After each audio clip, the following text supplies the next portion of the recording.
وہ بڑی بڑی جی ملاقات نہیں ہوگی.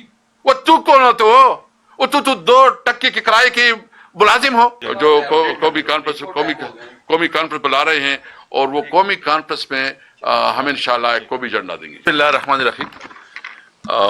کافی ڈیٹیل بات ہوئی ہے, بیرسٹر گوہر صاحب اور سلمان اکر راجہ صاحب نے بات کی ہے کافی ڈیٹیل سے. میں مختصر بات رکھوں گا. سب سے پہلے یہ ہے کہ میں اپنے لیڈر عمران خان کے حوالے سے بات کروں گا, کیونکہ میں 30 سال اس کے ساتھ رہا ہوں, زندگی کے مختلف ادوار دیکھے ہیں, مختلف حالات دیکھے ہیں. اور جب میں کالج میں تھا تو یہ شوکت خانم اسپتال بن رہی تھی, تو اس وقت ہم اس کے ساتھ یہ کمپین چلایا اور شوکت خانم کے لیے چندہ اکٹھا کرتے تھے, پوسٹر لگایا کرتے تھے, اور اسی کمٹمنٹ سے جو ہے نا ہم عمران خان کے ساتھ ہو گئے. عمران خان کے ساتھ اس لیے تھی کہ وہ قومی ہیرو تھے, انہوں نے اس ملک کے لیے ورلڈ کپ جیتا. عمران خان کے ساتھ اس لیے تھی کہ اس نے اس قوم کے لیے ایک بہت بڑا ایک تاریخی ایک ہسٹوریکل جو کہ ایک بہت بوجھی مرض ہے کینسر, اس کا اسپتال دیا شوکت خانم اسپتال. اور اس کے بعد عمران خان کے ساتھ اس لیے دیا کہ اس نے ایک ویژن دیا کہ ہم چاہتے ہیں میرٹ کا نظام چاہتے ہیں. وہ عمران خان جو کہ ایک آئیکن تھا, جو کہ ایک سٹار تھا, جس کے ایک جھلک دیکھنے کے لیے صرف چند منٹ کے پہلے جو ہے نا اطلاع دینی ہوتی تھی اور عوام کا جب اپیل ہوتا تھا, ہم نے اس کے ساتھ اس لیے گزارے. عمران خان اس ملک کے لیے ایک نیک نام, اور عمران خان کی وجہ سے پاکستان کی شہرت تھی. تو اس عمران خان کے ساتھ میں نے 30 سال گزارے, مختلف ادوار گزرے ہیں. اس عمران خان نے اس ملک کو عزت دی ہے, اس ملک کو عمران خان نے پہچان دی ہے. وہ اس ملک کا نام ہے, عمران خان اور پاکستان کو آپس میں جدا نہیں ہو سکتے. اس لیے اگر کوئی کہتا ہے کہ عمران خان جو ہے نا اس کا نام جو ہے نا مٹ جائے گا, یا کوئی کہتا ہے کہ وہ سیکیورٹی رسک ہے, تو میں اس کی مذمت کرتا ہوں. عمران خان اس ملک کا صحیح معنوں میں ہیرو ہے. اس نے اس ملک کو پہچان دی ہے, اس ملک کو عزت دی ہے, اور اس وقت جو وہ جدوجہد کر رہا ہے وہ اس ملک کی عوام کی حقیقی آزادی کے لیے جدوجہد کر رہا ہے. تو یہ تو عمران خان کے حوالے سے میں نے بات کرنی تھی. دیکھیں میں جس صوبے سے ہوں, ایک جو ہمارے چیف منسٹر کے حوالے سے بات ہوئی ہے, آپ یقین رکھیں ہمارے صوبے میں بہت زیادہ غم و غصہ پایا جا رہا ہے, اور بہت شدید جذبات پائے جا رہے ہیں. آپ کے الفاظ جو ہے نا, آپ کے الفاظ بہت مناسب ہونے چاہیے تھے. ہم سمجھتے ہیں کہ اس قسم کے الفاظ سے گریز کرنا چاہیے, اس قسم کے الفاظ کی مطالبہ بھی کریں گے کہ وہ الفاظ آپ واپس لیں, کیونکہ یہ ایک پوری سوسائٹی, ایک پوری کمیونٹی, ایک پورا صوبہ جو ہے نا وہ اپنے آپ کو جو ہے نا وہ سمجھتے ہیں کہ اس کی بے توقیری ہوئی ہے, اس کی بے عزتی ہوئی ہے. وہ صوبہ اس وقت آپ دیکھ رہے ہیں کہ میں بیسیکلی ایک ٹیچر ہوں.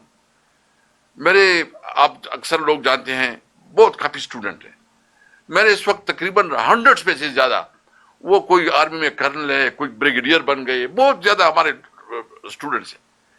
یہ فوج ہماری ہے, ہم جو کہتے نہیں ہماری ہے, تو ہمارے بچے ہمارے گاؤں میں شہید ہیں, مختلف آپ سب کے گاؤں میں شہید ہیں. ہم رسپیکٹ کرتے ہیں اپنے فوج کی, اپنے ادارے کی. ہم کسی کو یہ اجازت نہیں دیتے کہ فوج کو وہ اتنا متنازع کرے. ہم فوج اور طارق صاحب کے درمیان دیوار نہیں کھڑی ہو سکتی. ہم ایک مضبوط ادارہ چاہتے ہیں, ایک مضبوط فوج چاہتے ہیں, تاکہ ہمارے ملک کے اندر جو ہے نا دفاع مضبوط ہو. اس صورتحال میں کہ پوری پاکستان میں جو خیبر پختونخوا اور بلوچستان میں اس وقت انسرجنسی ہو رہی ہے, اور آپ کی جو ہے نا روزانہ کے حساب سے آپ کی فوجی شہید ہو رہے ہیں, آپ کی پولیس والے شہید ہو رہے ہیں, اور پھر آپ کے مغرب میں بھی اور آپ کے مشرق میں بھی آپ کو انتہائی سیریس تھریٹس ہیں. وہاں آپ کے ساتھ حالات جس طرح ہیں وہ آپ کے عوام کی نالج میں اور آپ کے نالج میں بھی ہے کہ اس وقت انڈیا کے ساتھ, بھارت کے ساتھ بھی جو حالات ہیں اور افغانستان کے ساتھ جو حالات ہیں, تو آپ انسرجنسی بھی ہو رہی ہے, آپ کے مغرب اور مشرق کی سرحدات بھی غیر محفوظ ہے, اور آپ پاکستان کے اندر مزید ٹرمائل بھی بنانا چاہتے ہیں, پولیٹیکل ٹرمائل بنانا چاہتے ہیں. یہ ملک کو انارکی کی طرف لے کے جا رہے ہیں. یہ ملک کو جو ہے نا ملک میں انتہائی ڈسٹیبلٹی لانا چاہتے ہیں. ہم کسی صورت میں اپنے ملک میں انارکی نہیں چاہتے, ہم سول وار نہیں چاہتے, ہم ایک مضبوط پاکستان چاہتے ہیں. ہمیں افسوس ہے کہ جو کل بات ہوئی ہے, میں اپنے آپ کو سب سے بہتر پاکستانی سمجھتا ہوں, میں کسی کو اجازت نہیں دیتا کہ مجھے کہے کہ تمہیں کوئی سرٹیفکیٹ کی ضرورت ہے. مجھے کسی سرٹیفکیٹ کی ضرورت نہیں ہے. میں اس دھرتی کا بچہ ہوں, میں اس ملک کا بچہ ہوں. میں سیاست کرتا ہوں اس ملک میں آئین اور قانون کی بالادستی کے لیے. ہمارا مطالبہ جمہوریت ہے, ہم جمہوریت چاہتے ہیں. اس لیے جو بات ہوئی, باقی تو انہوں نے ڈیٹیل بتائی ہیں. آپ دیکھ رہے ہیں کہ اس وقت جو ہمارے ساتھ ہوا وہ ڈیٹیل انہوں نے بتائی ہے کہ عمران خان جیل میں, اس کی Mrs Bushra be be jail میں. ہماری جو لیڈرشپ ہے, 5 سینئر لیڈرشپ ہے, وہ کوٹ لکھپت جیل میں ہے. ہمارے اس وقت 9 مئی کے دوران 64,000 ہمارے لوگوں کے خلاف FIR درج ہوئے. 34,000 لوگ گرفتار ہوئے. پہلی دفعہ ہمارا کوئی ایک ورکر, چھوٹے سے چھوٹا ورکر اور بڑے سے بڑا لیڈر, ایک بھی ایسا نہیں ہے جس کے ساتھ ظلم نہ ہوا, جس کی چادر اور چادر کی بھی توقیر نہیں ہوئی ہو, جس کی خواتین کی بے حرمتی نہیں ہوئی ہو. پھر بھی ہم کہتے ہیں پاکستان زندہ باد, کہ یہ پاکستان ہمارا ہے, ہمارا پاکستان ہے. ہم یہ نہیں ہے کہ کوئی ہمیں کسی کی وجہ سے کہہ رہے ہیں. آپ نے ہمارے تھی یہ انہوں نے کہا کہ 16-17 سیٹوں کی ایک غیر متفق آدمی کو آپ نے پرائم منسٹر کی سیٹ پہ بٹھایا, آپ نے اس کی جو ہے نا کیبنٹ بنائی. پھر جس طرح آپ نے کیا, جو ابھی ضمنی انتخابات ہوئے کہ جو ہمارے لوگ تھے اس کو نمبر چاہیے تھی کہ مسلم لیگ کی حکومت کو مضبوط کیا جائے اور پیپل پارٹی سے اپنے آپ کو, تو اس کو مضبوط کرنے کے لیے آپ نے مزید بھی ہمارے خلاف فیصلے دی. پھر وہ سیٹیں بانٹ کے سارے مسلم لیگ نون کو دی. مجھے تو افسوس اس بات ہے کہ میاں نواز شریف جو کہتا تھا کہ ووٹ کو عزت دو, یہ ووٹ کو عزت ہے. اور جو خاص کر ہری پور میں ہوا وہ سارا آپ کے سامنے ہمارا جو گزشتہ دنوں پریس کانفرنس ہوئی, اس نے سارے ڈیٹیل آپ کے سامنے شیئر کیے کہ فارم 45 100% ہمارے پاس ہے, اور 45 میں جو نتیجہ ہے وہ آپ کے سامنے شیئر کیا گیا اور کمپیوٹر میں کوئی اور چیز ڈالی گئی. تو اس کا تو مطلب یہ ہے کہ آپ نے عوام سے ووٹ کا حق چھین لیا. آپ نے عوام سے جو جمہوریت, اس کا جمہوری رائٹ تھا وہ آپ نے چھین لیا. ابھی عوام کو کیا اعتماد ہوگا کہ کوئی الیکشن ہوگا وہ فیئر اینڈ فری ہوگا, یا اس کے پاس اختیار ہوگا کہ اپنی لیڈرشپ آپ چنیں. آپ نے تو اسی اختیار چھین لیا. اس لیے یہ اس وقت جو صورتحال ہے, آپ نے جتنا بھی ظلم کیا, جتنا بھی اس وقت ایک ناجائز حکومت, وہ 2 منسٹر اس دن بیٹھے, وہ بڑی جی ملاقات نہیں ہوگی. وہ تو کون ہوتے ہو؟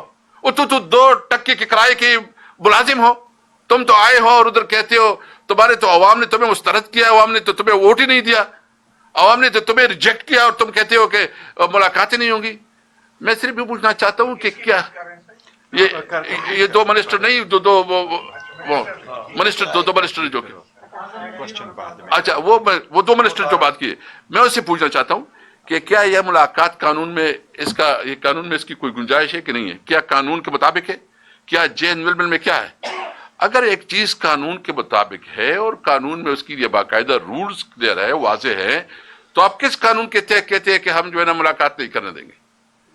ہم سمجھتے ہیں کہ عمران خان, سینئر وکلاء بیٹھے ہیں سارے, ان کو پتا ہے اور آپ سب کو پتا ہے کہ جب اکثریت میں تو اس کی ضمانت ہو گئی ہے, کچھ کیسز اس کے لگ نہیں رہے ہیں, اور جو کیسز ابھی ٹرائل میں ہیں اگر اس کی کیس فائنل نہیں ہو رہا تو اس کو حق ہے کہ وہ ضمانت اس کی ہو جائے. اس کا تو میرٹ کے اوپر بنتا ہے کہ اس کو ضمانتیں ملے. ہم تو انصاف چاہتے ہیں عمران خان کے لیے, ہم تو میرٹ کے مطابق فیصلے چاہتے ہیں. لیکن جو 26ویں اور 27ویں ترمیم کے بعد انہوں نے کیا, جو 26ویں 27ویں ترمیم کے مطابق اس نے تو عدالتوں کو مفلج کر دیا. عدالتوں کو تو ایگزیکٹو کی, کبھی ایسا ہوا ہے کہ کوئی چیف جسٹس, وہ پرائم منسٹر اس کی کسی ملک میں مجھے بتایا کہ اس قسم کے کوئی مثال ہو کہ ایک چیف ایگزیکٹو جو ہے نا وہ چیف جسٹس کی نوٹیفیکیشن کرے, اس کے بعد وہ کیا انصاف دے گا؟ ان سے انصاف کی کیا توقع ہو سکتی ہے؟ اس لیے ہم چاہتے ہیں کہ ملک میں جمہوریت ہو, ملک میں قانون کی حکمرانی ہو, اور ہم مطالبہ کرتے ہیں کہ اس وقت اس ملک میں ایک بہت بڑی قومی ڈائلاگ کی ضرورت ہے. اور قومی ڈائلاگ اس بات کی کہ ہم نے اس ملک کو کیسے لے کے جانا ہے. کیا یہ ملک ایک جمہوری ملک ہوگا؟ کیا اس ملک کو آئین اور قانون کے مطابق چلنا ہوگا؟ کیا الیکشن کمیشن اس طرح ہوگا جس طرح فراڈ الیکشن انہوں نے کروایا ہے, یا الیکشن کمیشن وہ ہوگا جو صحیح معنوں میں فری اینڈ فیئر الیکشن کروائے گا؟ اس لیے ہم اور اس کے لیے ہم نے الائنس پہ بھی فیصلہ کیا ہے کہ ہم انشاءاللہ تعالیٰ چکزئی صاحب ابھی رات کو پہنچ جائیں گے، علامہ صاحب بھی پہنچ جائیں گے، تو ہم انشاءاللہ جلد از جلد ایک قومی کانفرنس بلا رہے ہیں جس پہ جو قومی کانفرنس بلا رہے ہیں، اور وہ قومی کانفرنس میں ہم انشاءاللہ ایک قومی ایجنڈا دیں گے.